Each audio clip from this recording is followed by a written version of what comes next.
Hello, and welcome to the DM's Book Club, a weekly book club podcast where we talk about some Dungeons and Dragons and discuss how we might include them in our role-playing campaigns. Except, once again, we are not talking about D&D. No. We're sort of shaking our heads. No. With me back again for part 2 of Planebreaker stuff is Rob. Hello, Rob. Hello, you're right. I can't believe we're doing a part 2. We never do a part 2. I know we never do a part 2. How have you been since we last spoke to each other, heard you on the podcast, even though it probably is going to be like a week or something? Yeah, fine. Roleplay-wise, just literally, I think I mentioned it last time, but just to tip over, we are still on Horror on the Orient Express, and we are doing a little side quest in the sack of Constantinople in the Fourth Crusade, which, if you ever want to talk about content warnings, oh boy, look up that at your peril. Yeah. I'm not sure many people put war crimes as content warnings, but there you go. Gosh. But yes, it's Wow. happening now. It's a small bit at the end of the last of the Venice section. It's a small side quest you can do if you want to. So we're doing that, and my character took an axe to the face in the first session. So Oh, well. yeah, he's fine. It's fine.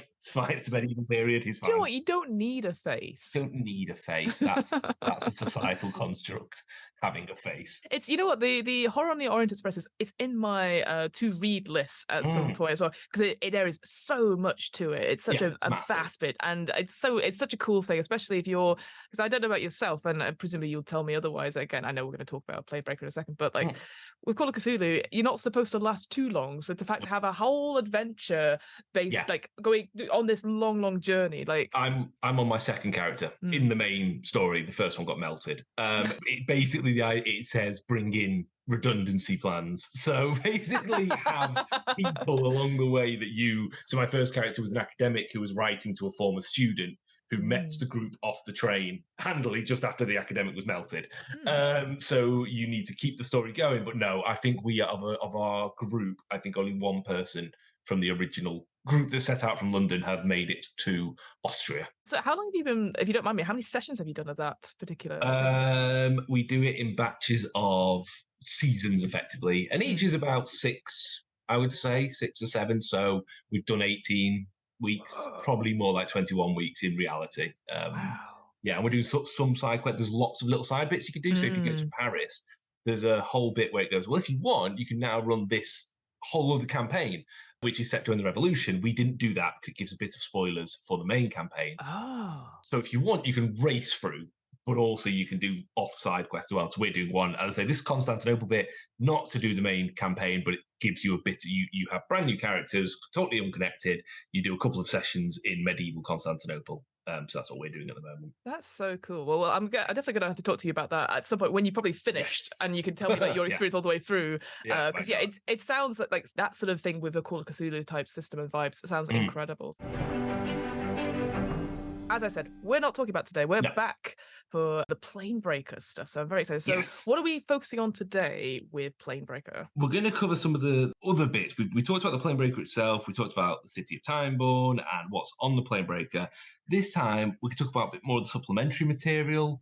As a caveat, as we did last time, we're reading from the Cypher version. There is a 5e dedicated version of this. So anything that we talk about mechanic-wise, we probably won't. But if we touch on mechanic-wise, you don't even need to think, how would I adapt that into 5e? You literally just buy the 5e version of it. So if it sounds good and you're a D&D player, this is already done for you. You can just literally buy the 5e version, so there's no adaptation needed. And speaking of Cypher system stuff, I don't know if you've seen or you've heard, so Monty Cook have just released another Kickstarter for something called the Magnus Archives, which is a horror podcast that I used to listen to back in the day, and has continued. It's a very, very, it was incredibly popular at the time. And yeah, that is a Cypher-only system. Yeah. I've never heard of that podcast, I have to say. It's a very cool concept, I would say. Again, one of those things where it's like, your mileage may vary, I guess. But the thing, what I thought was very cool about that concept was essentially it is somebody reading out statements of supernatural, paranormal stuff, and then stuff starts happening at the Institute. And these statements can vary between very modern day to what I've just listened to, which is about Wilfred Owen and the war, talking about the Piper of the war and how seeing that creature of 3 faces across the battlefield calling people to their deaths and all that sort of thing. So as we've sort of discussed before, Cypher system can be used for any kind of setting. So whether it's like sort of a multiverse type thing like Path of the Planebreaker, or something as simple as like doing some like X-Files investigation in London. It looked very X-Filesy to me. I think as well, because of the setting is very, very popular, the fact that the Cypher system hasn't curtailed it or limited it in a way, and obviously I think it's appealing for other people because it is Monty Cook and it has a very good team behind it. So I think that's just to say to people as well, like, you know, you can choose whatever system as well, but like the Cypher system is a really good system, which you have run for on my other podcast, What Am I Rolling, several times. We've had Vert, we've had Numenera, both very straightforward, easy to pick up, so you can go check out examples of Rob actually doing it on there. Yeah, and you'll be running Old Gods of Appalachia soon, I imagine. Same for you as well, I guess. Once you play through it yourself, very popular, and you can blend so much together. But yes, Planebreaker, D&D, it's there. You don't need to adapt this; it's all here. So if we do mention anything mechanical wise, don't worry about it. It is there. Let's talk about character options, because this is quite a big thing. This is probably where we're not going to be able to talk. I don't know how this is put in D&D, because in Cypher, part of character creation is what's called your descriptor. So normally it's an adjective, but with the fantasy sort of versions of it, you often put race into there, or species, sorry. It has a whole thing of species descriptor. So rather than just being a clever fighter, you might want to be a dwarven fighter, or you might want to be a clever dwarven fighter. It's up to your group how you implement it. I'm a fan, for example, in a lot of fantasy games I play, I don't bother with species/heritage/race bonuses. I just say, if you're a fighter, you're a fighter. It doesn't matter if you're an elf, a dwarf, an orc. It doesn't matter. That's actually, mechanically, I don't care. You're a fighter. That's the important thing to me. Agreed. But this gives you a couple of extra ones, which again, I don't know how they're implemented into 5e.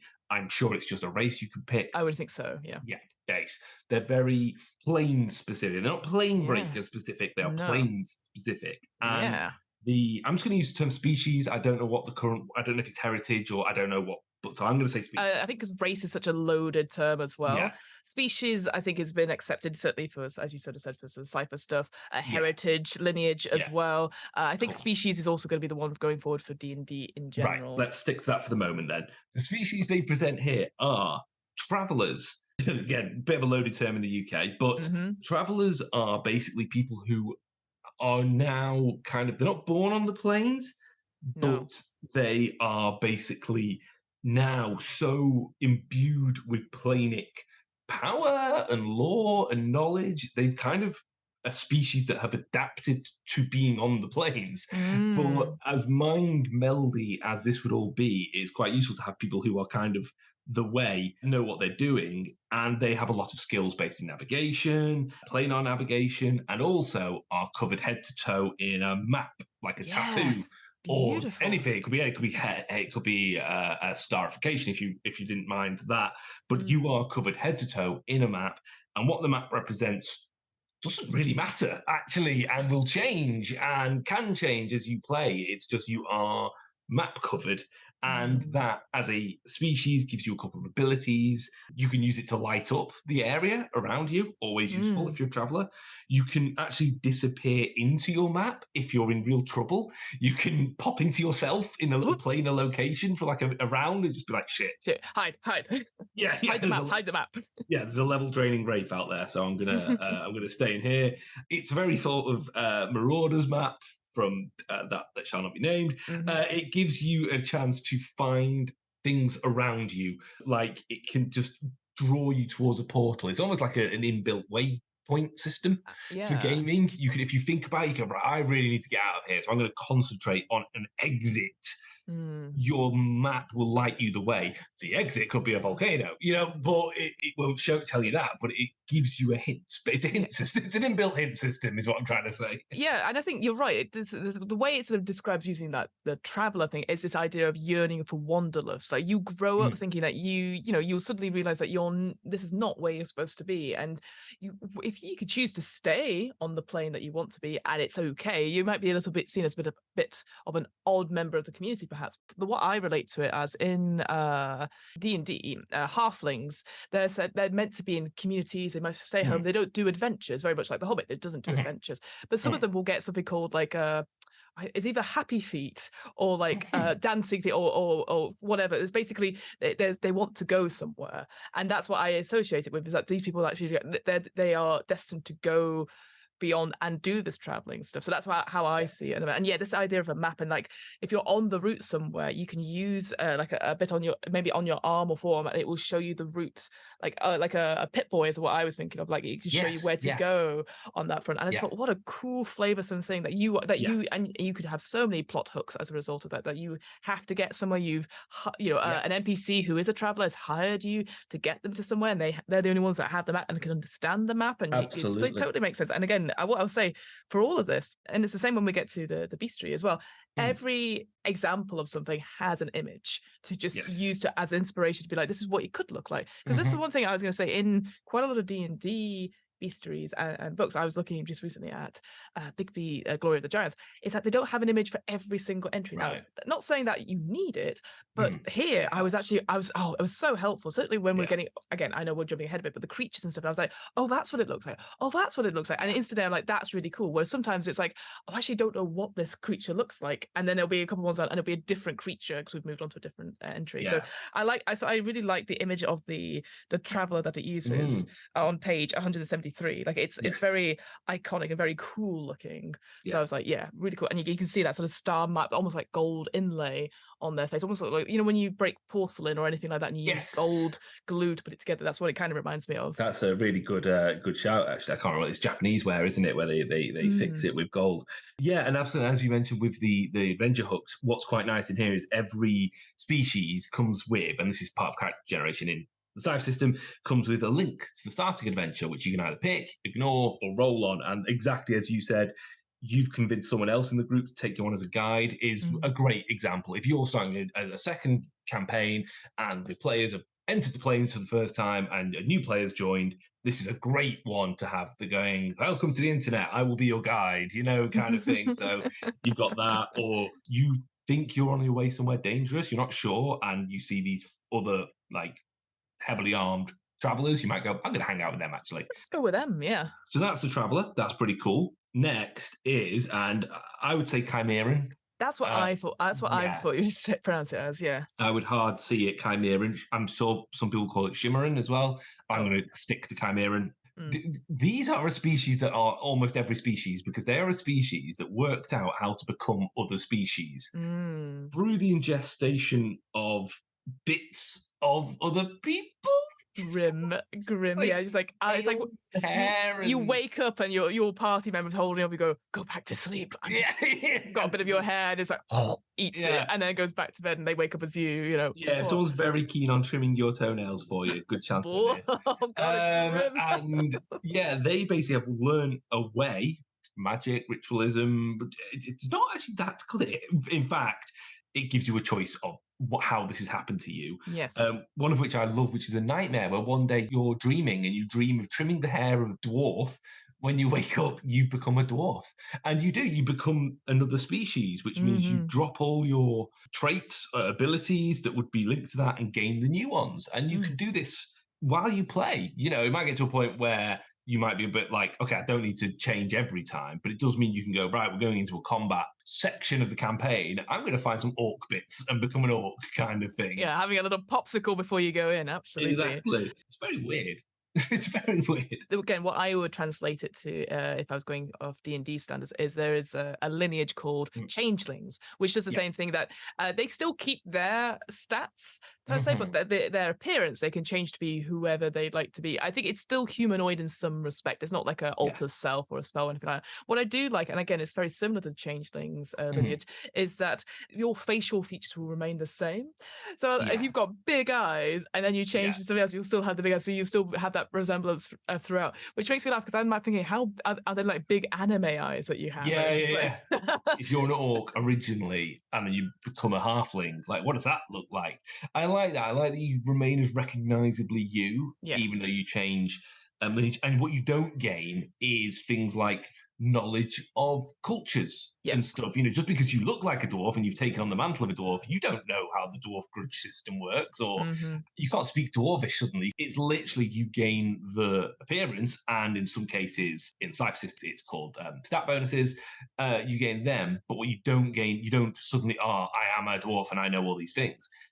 Also, incidentally, you might forget what you originally were. Yeah. It can happen that you just do this so much, you forget, and you might settle on something. And that's a fun adventure hook of, I'm sure I was an elf. I'm sure at one point I was an elf. Who was it? Yeah. And then you're eating different bits of hair going, no, it wasn't that one. No, it wasn't. Yeah. And that's quite fun. It sounds like a bit of a GM's nightmare of a character, and would be a terrible first character. I don't think anyone should do this as a first character. Absolutely not. Boy. Yeah, I definitely see it as someone experienced, and then having that conversation with the GM and just be very much like, because again, it takes about 10 minutes to achieve, because you go unconscious as well. So it's not like you can like pop it in the middle of battle and be like, all right, now I'm going to turn into somebody who's big and strong. You just be like, you pop whatever piece of hair or toenail and you go, great, and then you fall asleep. And then 10 minutes later, you're like, oh, here I am. So it is definitely a prep, slow process one, which I think you're right. I think it definitely feels more into the role play aspect of it. And yeah, I think it is very cool. And you can really have some interesting times exploring, like, who are you? Do you remember, like you were saying, like, and like, do you eventually settle, and what does that mean? And do you meet other people who also do this as well? Do you how do you recognize people who are similarly, chimeran? So I think it's a very interesting. I hadn't come across something like that, like other than the changeling sort of thing, but that was definitely specific. And I will say it is kind of coded with the changelings that they're a bit of a loner, they don't know each other, they do, they could live in communities, but they're also seen as a bit shifty because obviously they shift their appearance, and it's like, okay, you don't have to have it like that, but so it's a little bit different. That one, obviously the art is just a generic dwarf with a gun, I think, because you could be anything, so it's kind of, there isn't a central concept. Presumably the blue hair is what would keep going throughout. That's the only thing I thought. I imagine if you paid for your anime hair, you keep your anime hair. You're like, no, I've gone bald. How will they know that I'm Super Saiyan? I know nothing about anime. I was going to say, don't. That's my great black hole. It's not the anime book club. This is the DM's book club. So the last one is the weirdest one. Yep. The Incarnate, spelt with a K for incarnate, because it's like Mortal Kombat or something. Yeah, it sounds very cool. What is this? You are the manifestation of an idea. Yeah. Basically, which is very Itras B. If anyone's listened to the Itras B session we did on What Am I Rolling? But basically, you pick a concept. So let's go for an easy one, would be something like, you are the concept of justice. That's quite an easy one, because everyone's got, right, you're a style of a Judge Dredd, a paladin, okay, I can work that one out. You then are quite humanoid, I think. But again, I'm sure as long as you weren't like, actually, I'm a giant rabbit, it would make sense. But out of your back, and this is very anime from my very little knowledge of it, is you have these giant floating glowing glyphs that, like wings, that you can't use to fly. It specifies that. I know. It looks cool, but you can't do anything. It's very Final Fantasy, I think. These big things that just sort of hang out, and they have powers. They can attack, they can overawe the enemy and stuff. But basically, you are that concept of justice. I don't think this would be a very fun one to play. I think this would be an excellent NPC. But basically, it literally says, the thing is, you will be trying to get your concept into everything, even if it fits or not. And that would become so tiring for yourself, for other players, because if your concept is something like death, then fucking hell, like no one wants to going to be around you, because it's like, all right, you don't need to kill everyone. Oh no, you literally do need to kill everyone. Or the concept becomes so bizarre. Time is a concept. Well, existing is time, isn't it? But so what do you want to do? Just sit around? Is that your I don't know. I think Incarnate is a good idea for an enemy or an NPC. I think as a player, I would probably veto this in my games, to be honest. It comes through the idea of like, my first paladin, I'm right and true and honorable, and the rogue has stolen something, well, they must die. It kind of can come across like that, I think. I will say, I'm very grateful for the concepts that you can get on page 177. So one being acceptance. that sounds like mindfulness is the other one. I thought, that's something that I would probably do. I like acceptance because was it Dave Gorman or someone, Danny Wallace, who did a whole thing where they just said yes to everything, and that would be accepted. I think that was Danny Wallace. Actually. Yeah, he'd just be going yes, yes, yeah. What was it? For a full month or something, or for like 6 months, he said yes to everything, and it led him to making new friends, going around the world, doing all sorts. To the point where I believe there's a film called Yes Man or something like that with Jim Carrey in it. Okay. I think that's what it's based on. Although I could have completely made it up. Sure, with the concept. I like that you've gone that far into making it up, though. That you've cast it as well. The only thing I wanted to say with the Incarnate is that it starts out. It talks about like almost like their progression of like when they first start out. They are like precocious 9-year-olds possessing the knowledge of many things, but with no actual experience. You know what? For a one shot, I love that energy. But again, it would be tiresome. Over several things until they get to a point where they do get older and go past that first 10 years of it, and then they realize and then they learn to maybe mature it a little bit, perhaps. I would definitely be talking to my player, but like, what does this mean? Because again, we don't want to be like justice is these things. It's like, what does it mean to you? To be able to give prompts to the players, because sometimes they're like, I have no fucking idea what it is. So I think having that discussion with your players, and I agree, I wouldn't have it as your first one. I think, Traveler out of these 3 options seems the one that's easily accessible to. But then I can imagine like if your second, third character trying out these other ones, and I think Incarnate could be a very interesting villain or maybe mini boss to come across. Or patron, even someone if patron you would be good. That'd be good. I think the energy I would play an Incarnate with is a fresher at university on Freshers Week trying to convince everyone else that their degree is the best degree. That's the energy that I would come in with. And you're a fresher from a very small place and you come to a city. So you've got that naivety and you're trying to convince everyone that no, actually, everything's economics if you think about it, and you're being quite dull at the bar. That's the energy that I would play an Incarnate. Amazing. So, philosophy, I can get a job with it, actually. Actually, well, if you think about even the concept of jobs is philosophical. Anyway, exactly. Did you go back in time and see me at the at the Union? Oh no. Oh no. Oh god. So yes, they're the 3 characters in terms of species.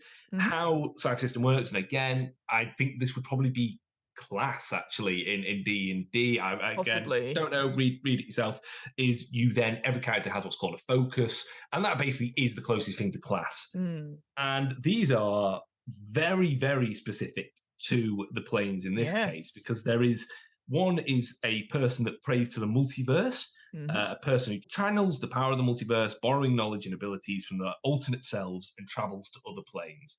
That's great. Someone who literally worships this whole energy. They don't worship a god, they worship the concept of planes. Because, how mind-blowing would it be if we worked out, this is just capitalist Earth. There's also communist Earth. There's also fascist Earth. There's also happy-go-lucky Earth. There's no human Earth. There's Earth that never existed. Exactly. You would go, oh yeah, shit. Okay, this all religion now seems weird, and this is an insane concept. So if you knew there were other Fionas around the place, what would your thoughts to being of dying here? Does it matter anymore because you still exist elsewhere? So yes, this is a person that goes, of course, the multiverse is effectively God.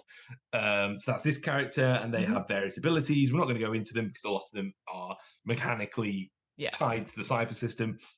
But they can create wormholes, divine intervention, learn from themselves, which I really like. That you're like, do you know who'd know about this? Rob from the Realm of Fire. Right. Rob from the Realm of Fire. How do you start a fire? And he was like, I'm just cooking. Could you give me... really? I'm making dinner. Send a Zoom link. So that's praise to the multiverse. I think that'd be an excellent one. Yeah. A very specific one is serves the Grove of Crows. Yeah. I'm going to go into this because this is one of the planes that I want to talk about. But let me tell you, the image for it, creepy as fuck. I am just like, I would not be. Imagine that is the goth of the party, and you're like, oh my god, so goth. It's like, how are you, Sandra? Cool. Oh, good. Yeah, because they are masked. They have basically removed their face. We're going to talk about that later. They are the most Warhammer of all the races here. Yes, they are, in fact, Shout out to Hamilton, the co-podcaster on this podcast. They are very Necromunda, very Warcry. There's literally 2 warbands, Warcry. One worship crows, one remove their own faces in supplication to their god. This is very much them. Serves the Grove of Crows is both the best and would be the most goth answer if you wanted, because you've just got crazy ass abilities all to do with eyes and masks. And I mean, your second level ability is Tentacled Crow Familiar. You've got a crow that's got a tentacle, and that's your familiar. It said in the thing as well, is that if you've already got a familiar of some sort, the crow eats it. And I'm like, cool. Oh no, Simon! Simon the snail. No. Yeah. So that serves the Grove of Crows. Then there's Stitch's shadow. Oh, very cool. A person whose shadow is replaced by that of a magical creature, granting them stealthy and clever abilities. I love that. You've basically done a Peter Pan, you've lost your shadow, you've stitched on a shadow of something else, and it can help you out. Not like ridiculously, it can't be like, also my dragon shadow is going to mess you up. Yeah, but it can help you, which is just cool. It can strike for you. It can go and have a look for you. It can be stealthy for you. It can attack. It can, as you get more and more powerful, you can actually literally manifest it into being. So you can, when you're really powerful, be like, my dragon shadow is actually just a dragon now. It reminds me of, I know we spoke after the podcast about Doctor Who very briefly. If you've ever seen the Silence in the Library episodes, where it's like the Vashna Narada. Basically, bits of the trees that are now manifest as almost like night piranhas, and you can tell because they attach to you as a second shadow. That's what I was thinking this whole time. Going this, and again, the image is fabulous on page 180, and I'm already going like, no, thank you. Again, I can imagine this being a great boss battle. You're like, oh, you've not even seen my final form, and then suddenly the shadow has like several pincers come out. And you go, oh no. Mistakes were made. You could have that moment where you're talking to a very benign NPC, and then you realise in the torchlight their shadow's like a man scorpion, and you're just like, oh no. It's like that episode 1 poster where it's Anakin and then Vader's his shadow. Yes, it's very much like that, except very much like, oh, I'm about to be robbed by a shadow. Yeah, you're like, oh, yeah. Why has this thief got 6 arms in their shadow? Because that's like what the picture is. Why is it like a Machamp just ready to like pull you apart a Pokemon essentially. Lame. Shout out to Pokemon. And the last one, the most obvious and easy one, is wield Chaos Blade. You've got a weapon that's basically the manifestation of chaos, because that's a plane and planar energy revolves around it. You've got a weapon. This is cool. This is my favorite. Don't need to do anything about this. Yeah, you've got a weapon, and the weapon is you, and it might give you wings, it might give you extreme mastery, it might corrupt you really badly, and then it takes over, and actually your soul is now contained within the weapon, and you become a magical item for a different campaign. Who knows? But it's cool because it's a big cutty weapon, and that's what D&D's all about. No talking, all cutting. And as you said, it's part of one of the planes that we're not going to look at particularly, but again, it's the idea that a plane has been developed around items like this because they are so chaotic and sort of, so it's instantly a cool quest hook. If you're like, actually, I want to become someone that wields a Chaos Blade, then having that plane and sort of reading up on that would be really interesting. Maybe they already went prior to this this game, before you met up with the other players. Maybe they had their own little interlude to go into the Chaos Blades plane and retrieve it or do something for it, all that sort of thing. So I quite like that as it's. I do enjoy it when it is specific to a plane, because then you can give it to that player and discuss with them so this is what the sort of features the planes are, and then really connect with them and give them something to bounce off at. Because sometimes I find that you go, oh, I'm from Baldur's Gate or Waterdeep, and you're like, okay, well, here's a huge chapter to read about. And you're like, it's just a city and stuff. Whereas here with the planes, obviously you can be anyone and anything. But like you said, serves the Grove of Crows, you need to know what the hell the Grove of Crows is and the detached one and all that sort of thing. And you could have a solo adventure. I think that's really fun that you have that bit you could go, do you know what, you can look at this plane as a player. I don't care if you know the secrets, because actually you're going to be the authority on that plane. I think that's really fun. I think that's really cool, actually. I think you have a really cool party with a crow person, a Stitcher shadow, and a Chaos Blade. It'd be terrifying. You'd just be like, who are these 3 psychos just walking around? The 3 amigos sort of walking into town. You're like, oh god. So they're fun ideas. Again, I don't know how they're implemented into 5e. You'd have to read the 5e version, but it's done there for you. If you think, actually, that does sound great, I want to do that in D&D, it's already done for you. You don't even need to work out yourself. And I know we've not covered it in massive detail, but each of their abilities, they feel very flavoursome, very interesting, which is something that I do feel like some I mean, obviously they're going through this big sort of thing just now for the next edition of D&D, but sometimes it's like, I think it gets bed down in the mechanics of stuff. Whereas again, with the Cypher system, it's fairly straightforward. It's not too much extra to it. It's about the flavor of it comes first. And I really feel that with each of these foci and each of the species that it lists here. So yeah, I think already I'm like this. Yeah, like you said, what a bunch of a-holes. You know, the Galleys of the Galaxies, they come into Planebreaker, and then we all see the Mantis, and you're like, you're not seeing the Mantis. Yeah, no, have a shower first. Yeah, I really like them. I just like immediately, and if you don't want them as characters, as we've already mentioned, like species, cool NPCs. Yeah, I agree. Like a defaced crow person as an enemy wizard, great.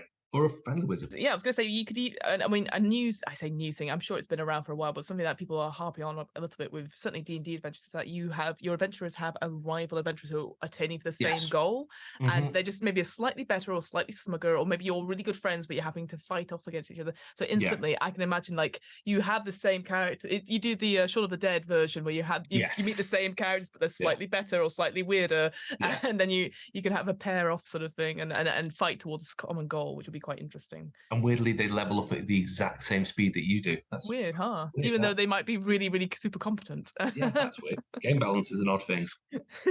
So they're the player options. They're there. And actually, that's just the ones contained in the main book. If you bought the PDF or the hardback book, you get them. There are more. And they are contained within a separate supplement, which is all branded with the Planebreaker, and it's just called Player Options. One for Cypher, one for 5e. It's got all that stuff in we've just said, plus loads more. And then say, look, there is repeated stuff in there because we just want it all to be in one place. Makes sense. But there is also a whole other stuff. So actually, even if you just think that bit sounds cool, I don't care about the Planebreaker bit, you could pick up the Player Options book, and that will just give you all those character classes, and then you can turn up to a drop-in game at your friendly local gaming store and be like, actually, I'm picking my options from this book. Pretty sure you should have read every single book as a GM, and now I stitch shadows. Yeah, you won't have heard of it, but have you heard of these things called shadows? So yeah, if you want to confuse a GM who's just trying to put on a good game for you, they're just giving it the weekend to do a good game. But there you go. If you want to ruin it, you can do that.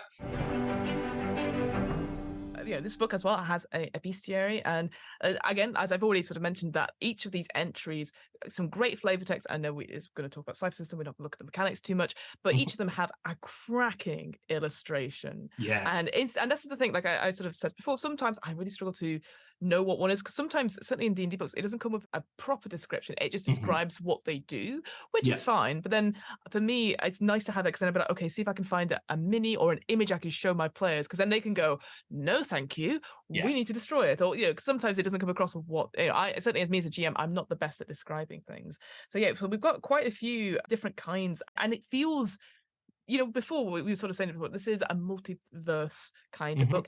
This feels very much like what the hell could be there, and someone's gone to a big dartboard and gone, we want demon lords, but with more fire than you think possible. We want princes, but we want them made out of sand. And they've just been putting these ideas together, and as a result, we've got some absolutely cracking entries as well. So is there any that you'd pick out and be like, hey, you should check this out? There's a couple that I really like, and I did it by looking at the artwork.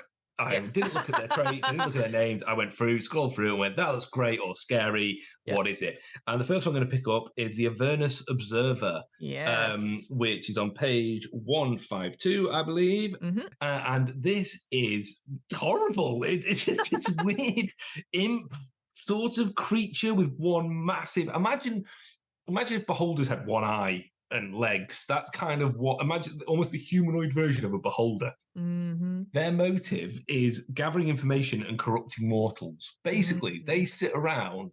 They are the debate me bros of the Planebreaker universe. They just sit and read and listen and watch, and then try and trick mortals into basically giving up information or their souls. They're very Mephistopheles demons from Faustus. They're very like, if you hang out with me, I can teach you all about crypto, but it might cost you your soul, like, what a great plot hook you've just created. That this come at me bro type thing, but like soul crypto or something like that. Is it's how I make my money. If you want to get soul silver from the mantis, I can tell you how to do that.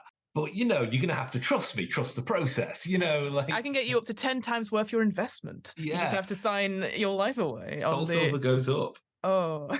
But they're also very dangerous, very appalling. They can just blast you with horrible eye energies and send you into different dimensions or just confuse you. So they're not to be trifled with. You see one, they're bad news.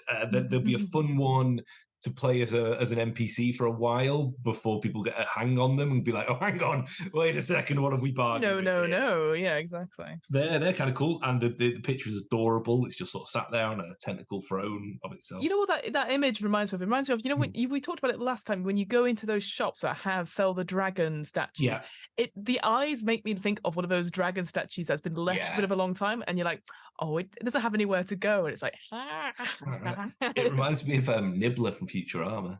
Yes. That's it. Yeah. Nibbler. Yeah, absolutely. Yeah. Isn't it adorable? Oh, God, yeah.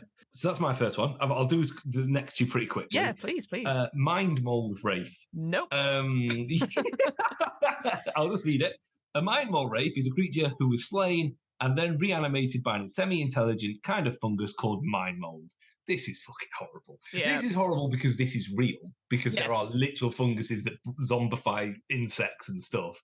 And it's just awful. And the picture is disgusting. If you've got that phobia, that I was literally about to say I'm trying to look at what it's called. Try the one with lots of holes. Yeah, trypophobia or trypophobia. Yeah. Do not look at the picture of this thing, because its entire chest cavity is given away to like a hexagonal, almost like a beehive style. Yeah. It's awful. And if you get these, you just like, it looks incredible. But I was like, oh boy, where's that content warning we look for? You'd kill this thing as characters and then go have a shower and burn all your equipment. Just go. And that's the thing.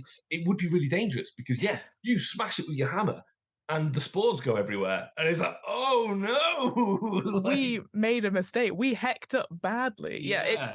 I would not be looking at honey the same way again after this thing. Because it basically takes over, zombifies humanoids, etc. But it's almost like, certainly through this image, like almost like a honeycomb sort of motif going throughout. So I can imagine that you, again, at the end of a corridor, you see someone shuffling around. Oh, are you hurt? Doesn't say anything, comes closer across, and you're like, oh, something's not right. Get out the way, good sir. And then it's and it takes ages. So actually people live with it for a while. It's horrible. It's actually very, very dark. It could be an incredibly dark storyline. You could World of Darkness this, where someone you think has just a degenerative disease, actually they've got a psionic fungus in them, which is a whole load of content warnings in itself. But Mind Mold Wraith, not great.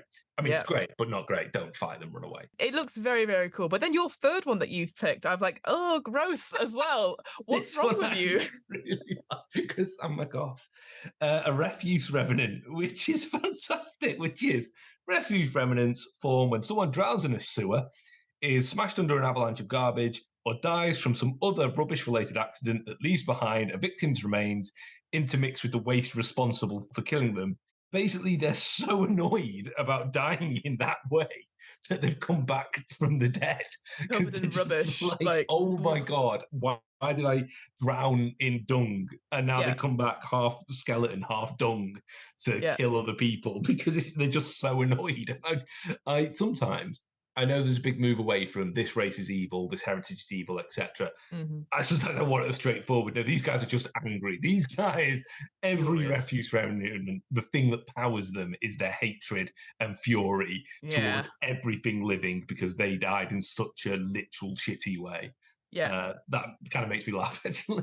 And again, the image for it looks so amazing. The skeleton covered in rubbish, and slime as well. I can imagine, again, you're walking past the tip, everyone keeps throwing stuff out at it, and then suddenly leaping out of the darkness is this horrible sort of thing, and you're like, this is just grim. And then there's loads of them, so you can have a proper invasion from the sewers, all that sort of thing, where we talked before about the pink and their sort of dodgy dealings. Maybe if you didn't want to go down the sort of dodgy dealings of the enforced slavery or conscription route, you could just be like, the bodies are dumped in the sewer, and then they come back and they're like, and it's like, final orders, There's a very terrifying film called J'accuse from 1919. This is how much of a hipster I am.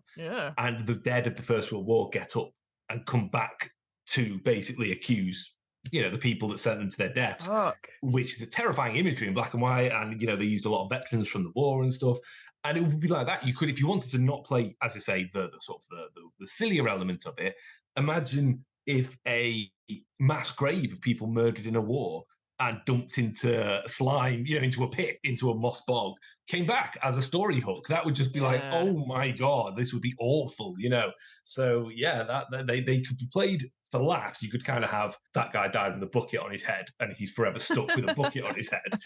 Or you could have a terrifying, absolutely awful stuff. The two I picked were the Pathmite, because I thought a lot of this is obviously based in sort of like the Planebreaker, like the city of Timeborn itself and on the planes and stuff. But this is something that's on the actual path towards the Planebreaker, and it's just basically, I just love this idea of, I think, because we always talk about swarms being like, oh, they're a bit of a nuisance, and they're minions to help with the big boss that's coming out. These mites, they are like an invasive creature that can infest hundreds of different sort of dimensions and the path itself. So when they're not moving, they sort of resemble flattened boulders. And I was like, how big are these creatures? Yeah. So I feel like they could be super, super big, or they could be super, super tiny, depending on if they're just all like a one plate and then they all peel off.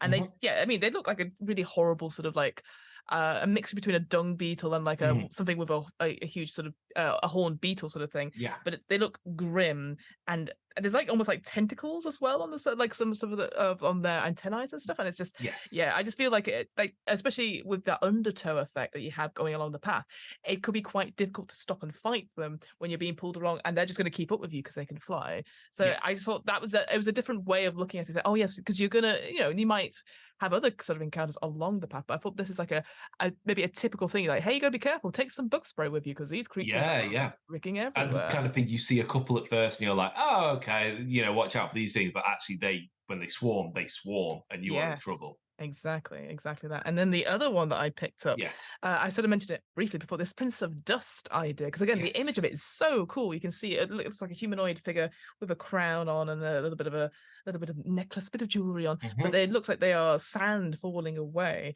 So I think that's just an incredible image. But yeah, we talked about it a little bit. I think a lot of the planes, so when we talk about it, the sort of planes they talk about exploring stuff are very related to evil planes. So like planes of like hell, the abyss, all that sort of all the good stuff essentially. All the good stuff. And here's one from like the elemental planes. This idea, like the air and earth sort of merging together, and this chaos element we've talked about. This sort of comes and it extends their influence, and this idea that's a claim of nobility. So it has this almost like, rather than this chaotic something, there is like almost like a sentient being there that says, I am a prince and I deserve respect. And I just think that's just such a cool idea as a villain, as a creature, that you might have to go to one of these planes and then suddenly have to discuss with, like, have a conversation, even though you've like, I don't think there is nobles here. Or again, it could be a good patron or quest giver. That this prince is like, I've lost it, all this, you need to go find this for me, bring me back, my realms or whatever. There'd be a fun NPC. I think the bestiary as a idea does suffer from people seeing them as enemies, when actually it's just another whole lot of NPCs you could be playing with. It would be really cool to have that. Like the Prince of Dust, I think, would make a really interesting character. It's a very Troika character, actually. That's what I was thinking as well. And again, it also has this idea of rivalry as well, because there could be several Princes of Dust, and they're all working to come and go, but then their jealous rivalry with each other overtakes. I'm like, that's your political intrigue right there, isn't it? Exactly. Like I said, there's definitely some very cool different things, and I think you're absolutely right that they're not just enemies to fight. They are people that you could work with, NPCs that might turn up at Timeborn, like going, I have a quest, and you're like, what the fuck is going on? Are you all right, mate? Are you all right? Some of them definitely are enemies. You're not going to hang out with a refuse remnant. You never know. You never know. Oh, Gary. Oh, Gary. You could have a very immoral necromancer in your party who kills people in terrible ways and brings them back as refuse revenants. Grim. It's really grim. Oh, and we should say, like the character options, there is a separate bestiary available, which again folds in the creatures from this one, but also adds new ones. So, your mileage may vary with that if you think that's worth it or not. I think probably so. Yeah, I think so. There's just a little taster here. You're like, there's some really interesting ones here. So yeah, it'd be interesting to see what else there is in that final sort of other book options. So yeah, absolutely. And the other thing I was going to say is there is very, very separately, as a last final product available, a deck of salvage from the Sea of Uncertainty that we mentioned last time, which there are tables, but Monty Cook loves producing decks of cards. So you can just go, what do we find? Shuffle, shuffle, shuffle. You find, the Hand of Vecna, I think was the joke we made last time. But yeah, it's all stuff in there. So that's a fun little thing. So if you want the whole collection, it's a core book, a bestiary, a player options, and a card deck. Nice.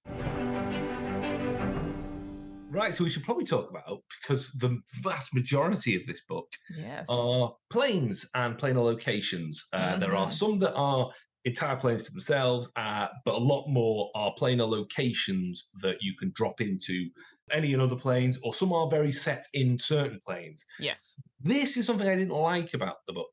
There are a couple of locations that I picked up that I was like, that sounds cool. And it said, this is on Shadowfell. Yes. And I was like, what's a Shadowfell? Like, because that's not explained in this book. And actually, that's quite rare because everything is interlinked in this. Anytime it says there is a dwarf and it will show you go to that page for dwarf, it didn't mention Shadowfell. So I had to Google it. And it's a D&D thing, right? It's a plane in D&D. It's the plane of shadows, right? There's quite a lot of planes that are inspired by some D&D lore. So I saw Alcaron, Avernus. One thing I picked up on is that quite a lot of these plane locations were evil or really horrible, which is fine. No problem with that. But the other places out on the Great Wheel, there are some really nice places, but niceness turned up to the 10th level. So it feels like a lot of these places that you're going to go, it's going to be combat, for example. There's not going to be as much social intrigue or social encounters, perhaps. Or it's so weird that you don't know if you're going to come back alive from it. And I don't mind that, but it would be nice to have a variety, because quite a lot of these, like, they're all very cool, different things, like what you've picked out in terms of planes and what I've picked out. I think they're very cool. I've got a really interesting idea. But at the same time, it's not like, we're going to go there and have, it's going to be like a fun thing with a hook. It's definitely like, you might not come back from this. Best of luck. It's you don't go there willingly, I feel like. No, I think for a lot of these. But there's also some quite interesting ways to manipulate that. Like there's a lot of, they could be quest locations, they could be the end point of quests, I think, quite easily. But a lot could also be the starting points of quests in a lot of ways. Yeah. I've picked out a couple. Shall I go first? Yeah, so just to clarify, so we've got 20 planar locations. So there's loads, like fully briefed out, each of them about roughly 5 pages with a lot of stuff in for each one. And then you have, as you were saying, these additional planar locations, another 20 or so, which are like quick little flavors and paragraphs, which are also fairly interesting. I think if you're reading this, you wouldn't have to read the whole list to play a game of Planebreaker, but there's definitely enough in there to go, oh, what can we do with this, and go from there. So yeah, that's the only thing I was going to say, is that there's actually quite a lot here. So what did you pick out? Yeah, so I picked out Ethergard, which I think is how you say it. That's how I would say it. It's not a plane itself. It's actually a giant city on the back of a monster, or it's a monster called Ethergard with a city on its back. No one's quite sure. And this giant thing, and again, some beautiful art for it on page 49, actually travels the sort of border planes, and you'll find it coming in and almost like the Planebreaker itself. It manifests in and out of planes, sometimes very physically, so it smashes the area up around it, sometimes just appearing almost as a mirage.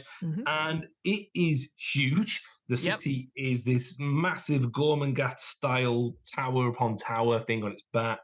If you can climb up to it or fly up to it, you get to its gates. In front of the gates is a talking sword, a sword in the stone that chats to you. And as long as you behave yourself, you'll be fine. Don't annoy the sword. No spoilers, but it's kind of important. And what the real quest hook for this location of Ethergard is, this city's basically deserted, except in it there lives a night hag, well, a coven of night hags, who are actually good. They're reformed. They have reformed themselves and are trying to cast good across. You're pulling a face there. No. I've been at the wrong end of too many hags, and I press X to doubt on this. Okay, you killed her. They have reformed themselves, and they're now trying to cross the realms on Ethergard, spreading good and actually sort of almost not granting wishes, but doing their best to help out. Again, you could play that as, yeah, absolutely they are. Or you could play that in the Fiona way of, no, they want something. There's definitely I'm sorry. something They're there. living on the back of a horrific creature that is tearing up the countryside. I'm like, oh, sorry, well, send us a bill, it'll be fine. Yeah. Only you think it's horrific. That's footage. But again, if you've watched or read even the sort of Mortal Engines series of books, that's the sort of image I'm sort of getting across. Except instead of like a huge big tank with the capitals of London on it, it is more like an actual creature, which again, a cracking image of it. It's a great image to have. So you come over the hill and you go, oh god, it's it's a monster. Yeah, you hear this rumbling. There are like encounter tables. So a lot of what to do is they give you so generic. This is what this location is like. Here's some encounters you can roll on, and then here's one specific element that you might want to drill down onto. In this case, it gives you a little map of the Coven's lair and stat blocks for them. So you could just not engage with them. You could just go around this big abandoned city of Epochs, see if there's any way you can control it, because there is a way you can actually summon it. You need a certain magical item or items, or magics, but you can sort of direct this creature. Otherwise, it just sort of almost wanders at random, or depending what the night hags are up to at the moment. But that's just it'd be a good neutral location. That I think it'd be a good starting point or an end point for an adventure. Let me tell you one of mine. Yes, you go for you. I'll go for me. So I'm going to go shift on a little bit, but not too much. I'm going to go to the plane of mirror and shadow, where essentially this idea that, like you were sort of talking before about, there are people like you on different planes and similar to you, but not similar to you. And this is a way to access sort of almost a nexus in between them. And it's this idea that any mirror could be a portal into this plane. And when you eventually go in, you are that sort of the tether, the person that, if you're going in as a group, you're the sort of person in it. So you have to all go in as a group. So you're all going to hold hands, or you're all going to get separated. Yeah. And then as you go in, it's what I imagine it to be is like the image itself, like it looks fleshy. I think it's cloud. I think it's supposed to be like I wasn't 100% sure because maybe I'm just too like, oh, this is a horrible place. But each of these sort of other portals are different mirrors into seeing your other selves in this place. And so maybe there is only something in these other particular planes that you have access to. And like you were saying before, maybe we should ask Rob from the Realm of Fire his expertise on something. However, what I love about this is that it brings us this idea of the law of self-cancellation, which you have to roll for. You can't be two people in the same point, because if you fail that check, you are overcome with the fact that you have to kill them because it's so unnatural. You have to kill the other selves. Yes. I think that's great. Anything like that, which is like, it's because it's dangerous to meet yourself. We've talked about this with Doctor Who, this idea of like paradoxes and time loops, etc. So the idea that you have to do maybe sneak missions into your other alter self's planes and not ever meet, but then maybe later on you discover your alter selves have also been trying to sneak into your plane and try and get something. So I just thought, again, as an idea, it's very cool. So ultimately it's just this massive corridor, this plane, which goes on forever, and it's just this idea of just having these windows or portals out into different things. And I just thought, again, it's a very simple idea, very short, I think, personally. And there's other bits and people in here talking about like these ideas called of the shivers, which are mindless entities that are sort of made from the leftover magic of the person who created this plane, as well, which has a very interesting little story as well, like how they made it, etc. So I'd recommend checking that out. But it's such a small idea that I think you can easily just take up that sort of that brief description of it and plug it in as a plot hook. And just everything about that, I was like, yeah, perfect, love it. I think it'd be a really fun con game to run with multiple groups where everyone plays the same characters, each of them in a different thing, and then you see how it plays out. It's like Back to the Future Part 2, where he's trying to stop, future Biff from changing the future, and he can never be on screen at the same time because there's only one Michael J. Fox. That you could do that, and maybe a really fun, almost con game or one-off in your campaign of you're all playing these sneaky sneaks who are sneaking around, and then once all the games are finished, I'll put it together as one story and see how it worked out, kind of thing. I know people do sometimes game reports about and reporting back to the GMs. That'd be a really cool one for like, you can send it around to players. So this is what happened at the end, and then there's people at the end going, "What the fuck was happening?" And then you go back to the beginning and stuff like that. I think my only thing was that you'd be like, okay, we're only running this game 4 times so that I can keep track. So I can imagine like, what the fuck? The further along it goes, but it could be something that you, like you were saying, like you could continue it over different cons, perhaps. Like this cycle keeps going and going and going. It's just this recursion that is happening over and over again for the sake, and just see how it works out. Very cool. No, I love that idea. Right, my next one. Me. You talked long enough, me. This is the Grove of Crows, and this is a shout back to the character option of serving the Grove of Crows. This is the most goth Tim Burton style plane. It's actually, I think it is part of Shadowfell again. It's an aberration birthed from Shadowfell. So whether it's still exists within Shadowfell or it's its own pocket plane, up to you. It's not real. It's not a real world. You can do what you want. And this is a plane which is dominated by, crows. There's very much a crow feel. So that horrible medieval image. This is where you put on your dungeon synth music and you plot a whole adventure here. Big shout out to Dungeon Synth.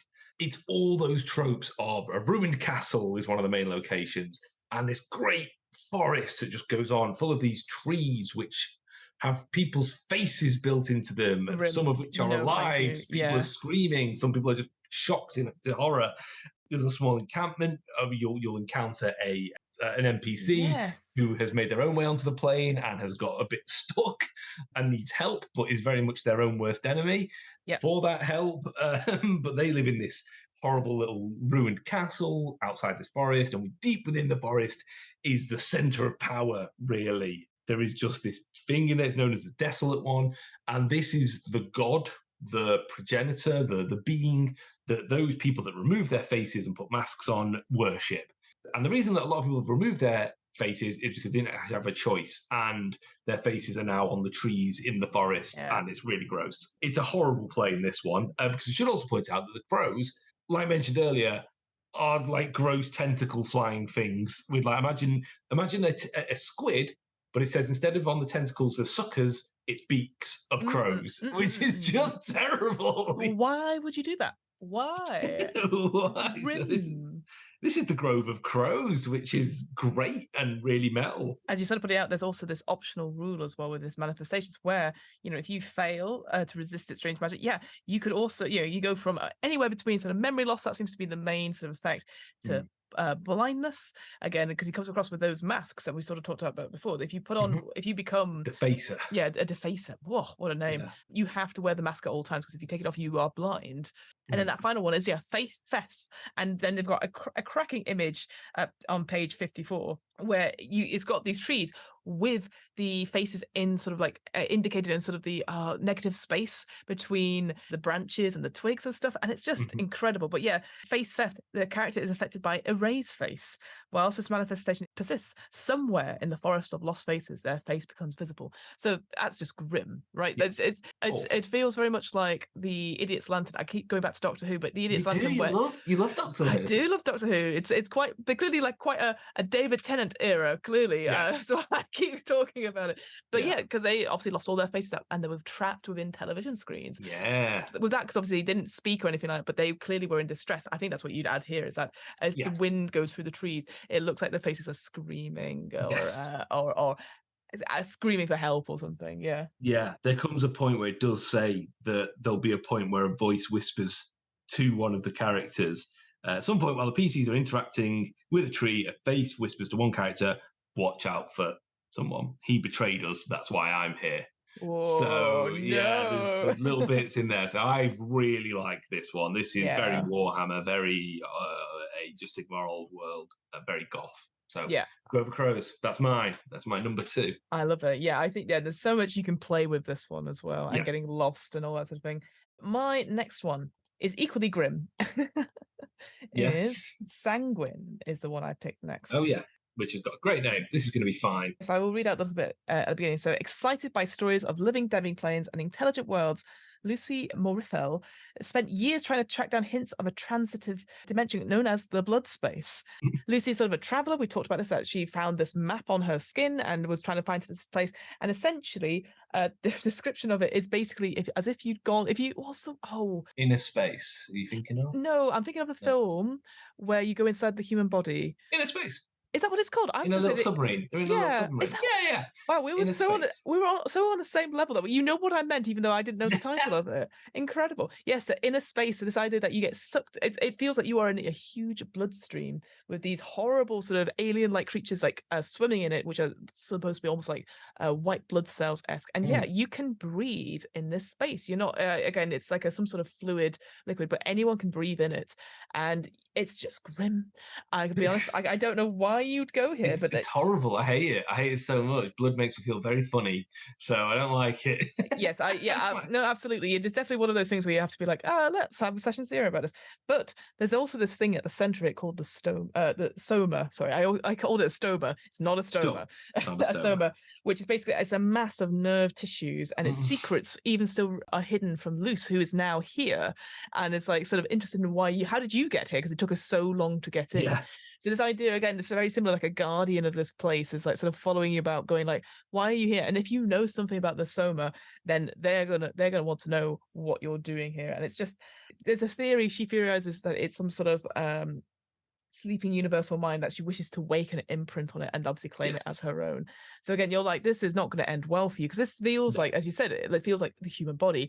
And as soon as it wakes up and sees that you're evading thought, it's like, okay, we're going to attack you with all of the everything like, around you. Basically white blood cells coming at you and stuff like that. Yeah. And there's words here, that I'll just read out, like skin harvesting, fruit bearing science, you're like, these all sound terrible things.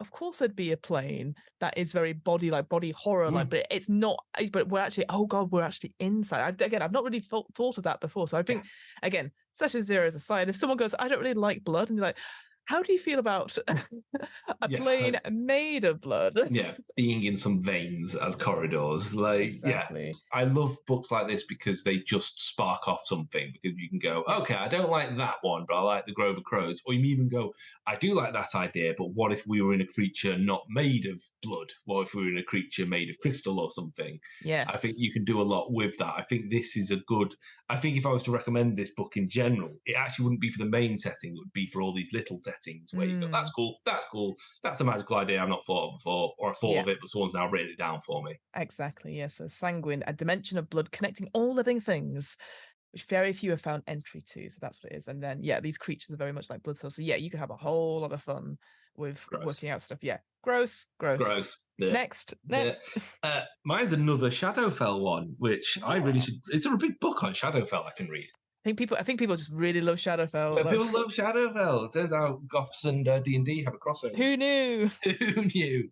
And it's called The Tomb of Tomorrow. 100% 50s pulp sci-fi. It's Tomb of Tomorrow. This is a planar location, as mentioned, sort of within Shadowfell. It's in a mountain range, and it is basically one graveyard, a massive graveyard, in which, kind of like the Crow one, someone's managed to get themselves not lost in it, but a wizard has gone ahead, there's a cool sarcophagus in the center that I need to open, and they've gone ahead to do that, and they're not sure what's in it. No one's sure what's in it. They might get your help to do it, or this again, the Venture hook might be, go stop this guy doing this. Like, it might be some man in a blue box turns up and says, if he opens that, it's all gonna go to pot. So we need to stop that.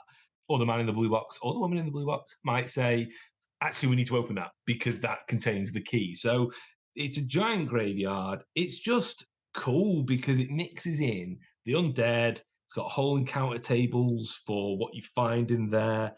There's ghosts from the future, which I love as a concept. I love the idea of a ghost could be seeing a shade of the future, which is a very Red Dwarf thing, where you see yourself pass through a wall, but that's not going to happen for another 10 years kind of thing. So it's got that. It's undead playing with time. It doesn't have to be the shades and the relics and the remnants of the past.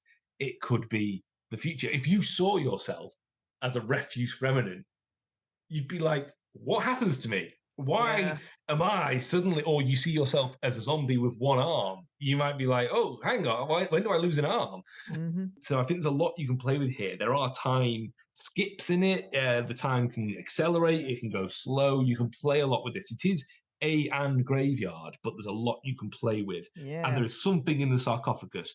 What they've put in the sarcophagus, I don't think is very interesting. I think I agree with that. A lot more with that. But also there's the whole time element of the sarcophagus itself. Is it a time anomaly within itself? But to put something better in, it's quite a boring thing in there. But the wizard, the savior of the five faces, as he's known, that's an interesting NPC, interesting enemy, interesting patron. Again, someone who might ask you to open the sarcophagus for you. Yeah, and I really love the time states table, like you said, that you're skipping, slow, standard, fast, or accelerated. So yeah, you can have all those. I know I'm going instantly to Indiana Jones style of like Raiders of the Lost Ark, the Last Crusade, where people just age, an NPC or an enemy ages suddenly very, very quickly because they've made a fail or something like that, and just realizing like this is bad. So yeah, I completely agree. This idea of like we always think about crypts and graves and stuff, like looking in the past and like, oh, they left all these things and all these puzzles and stuff, and then adding that future element to it is just so interesting and different.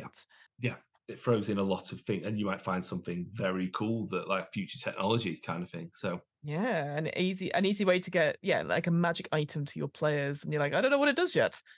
Give me 2 sessions and I will tell you. But they'd be like figuring it out, and maybe they can ascribe something to it. And as you were saying, like, do I become that? Maybe again, timey-wimey, all the same. Yeah. But like getting the players to think, like, are you setting them down a path? Like I've done it with Curse of Strahd, where I've already told them that one of them was going to betray the others, and they're all going like, what? And they've not played anything with it, but as soon as that person does something wrong, I'm going to be like, I was here the whole time. I mean, but also, there's more than one of you because of all these planar locations. So maybe that one that you see isn't you; it's the one from another world that dies horribly, and you've got a whole. You can quickly mix in different ideas and different fates very easily. There is no fate but what we make. The final one I've picked, I decided to go for one that wasn't doom and gloom or horrible per se. Again, I'll be honest, I've not read it fully, so there could be an evil thing at the end that I've not missed. Sure. But Unithon, the geometrical plane, basically what I would subtitle this as Minecraft. Because essentially, it is exactly the same. As the material plane, it looks very much like, you got your mountains, you got your green grass, you got your desert, all that sort of thing. However, everything is made out of simple shapes like spheres, pyramids, cubes, etc. This idea that pieces are broken down as soon as you cut something. Like say you've got a squirrel, which is like a sphere shape. As soon as you cut it, it's going to be into 2 smaller spheres, but it's a dead squirrel. Yeah, very Minecraft. And the image of it on page 113 is cracking. It talks about you eventually do turn into like you turn into Minecraft Steve. Your face becomes a cube with your features on it. It just slowly this sort of Unithorn's transformation in a day or two. So you shouldn't stay here too long. And that's what I like about all the planes. And we've done this with Travel Book Club, is that if you stay too long on a plane, the plane's morality or alignment even affects you, the character, in different ways. And I just thought this again is a nice physical thing where, as far as I'm aware, it's just weird. Like adventurers and the people who are here, the sapient species of called leptons, and they're just cubes with stuff on their backs. Yes. They communicate telepathically. It feels very much like something you'd see out of Star Trek. Yes. Maybe you want to make them like a Borg type character. I don't know. Yeah. But I just felt like there's just so much here that isn't necessarily like instantly I go, well, this is a bad place to be. I think it's one of those, we go and visit this place and go, what the fuck is going on? Like if you take something from this place, does it still retain the shape of it, etc.? So there's something about that idea of like, is it 3D a lot of the time? And then you go into a similar plane and you become 2D, all that sort of thing. I just thought I like playing with that aspect of this plane. It's very the Legend of Zelda Link Between Worlds bit. And yes, definitely a Star Trek bad guy from the original series where it's just a floating box and it says, we are the Blightons. I think what I like that it gives rules for vertigo and fear. They're like specific, because you're not used to this. I would say that I think Unifon is my favorite Transformer.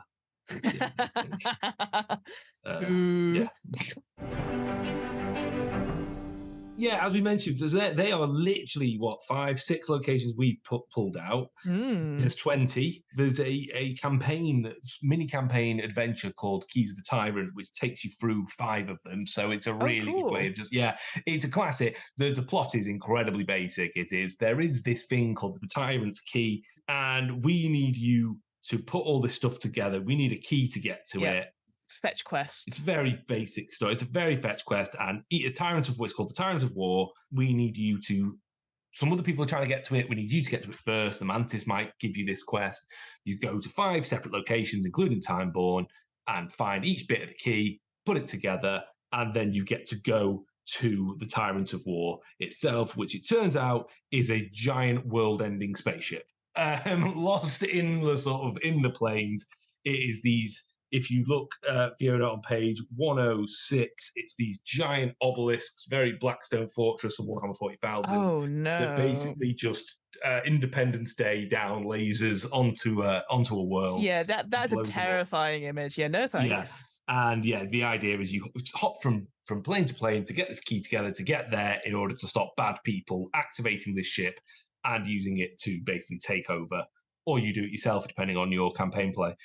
But yeah, so there's that, and then there's, you mentioned earlier, just one paragraph descriptions of planes as well. Yeah. So if you really were just like, I need somewhere else. In fact, they're almost a page each. It's not even a paragraph, are they? Yeah, they've got enough. They've got enough to talk about it. The one I was going to quickly point out is on page 134. Yeah, even I'm struggling with the text. I was literally. Yay! So we're showing our images together. Yeah.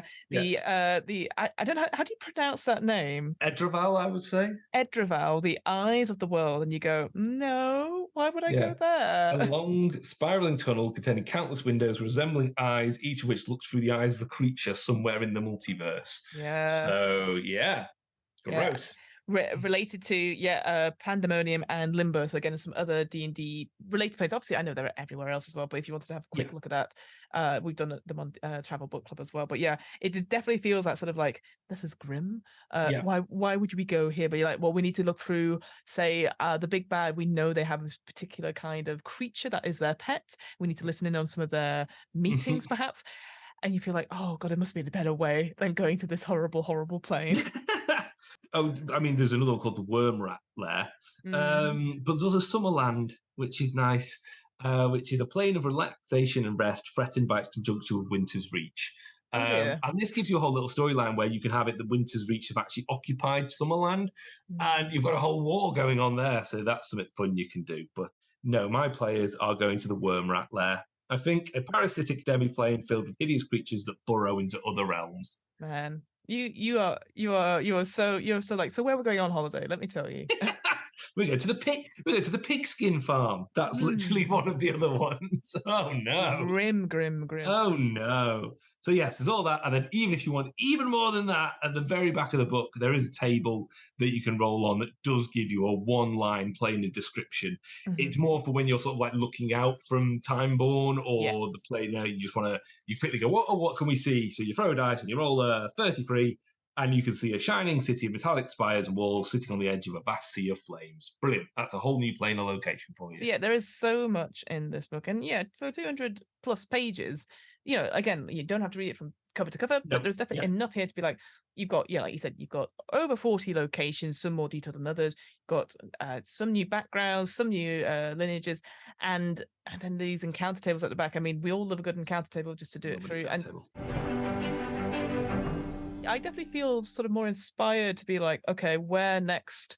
If we want to go, like you said, we talked about it before about making it maybe you finish your big campaign and then the sky rips open as the Planebreaker appears, and then that's the start of it. And yeah, you could do that Tyrant's Key one. You could do, make up your own sort of thing. But I think it just opens up so much more that you can, get to that point. You go, here we're going to go to these other planes through this, and I just think it's such an easy way then, rather than we're going on a spaceship, a spelljammer, off we go. Like, I just think it's just a interesting way, because it just feels, so I don't know, because it feels more environmental, maybe climate change, maybe that's just more of the zeitgeist, but this idea that the world is ending because this thing is breaking through, and and you said this, ultimately there's a story about like, why is it still going? Is it being followed by some, and so you could just, it's just an interesting one which you may never discover, or maybe that every time you go to a different place, suddenly a Planebreaker also appears. You're like, what's going on? Why is it following me? What have I got that why is it attracted to me, maybe? Or it could just be paranoia. Well, it feels very much like I think we talked about it very briefly when we did Modrons, the Great Modron March, where you could easily just keep going, and then they just keep hearing you like, what are they doing? Why? Yeah, absolutely. I need to correct myself from earlier in the show. The glossary at the back, it tells you exactly what Shadowfell is. There is a big glossary which shows you all the different planes and gives you a one sort of line description of each one. So I now know what the Feywild is. I know what all you nerds are talking about. Feywild. Yeah. Weirdly, I'm also on that same page because I've got a very nice like diagram about Feywild, Shadowfell, like all the things, but where the inspirations for all these different planes are.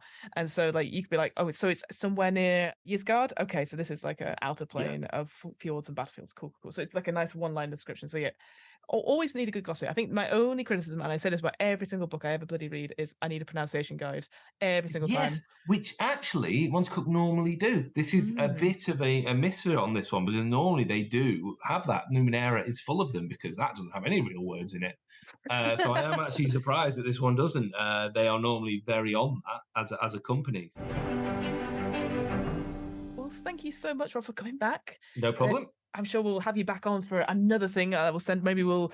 I don't know. I'll have to think of some sort of D&D related ones rather than like not D&D related ones. Yeah, like Horror on the Orient Express or the Old Gods of the Appalachia or anything like that. Yes, absolutely. Do you have any recommendations? Again, I know you're not on social media, but do you have anything? Yeah, I always have these ready, and then we start recording, and they've gone.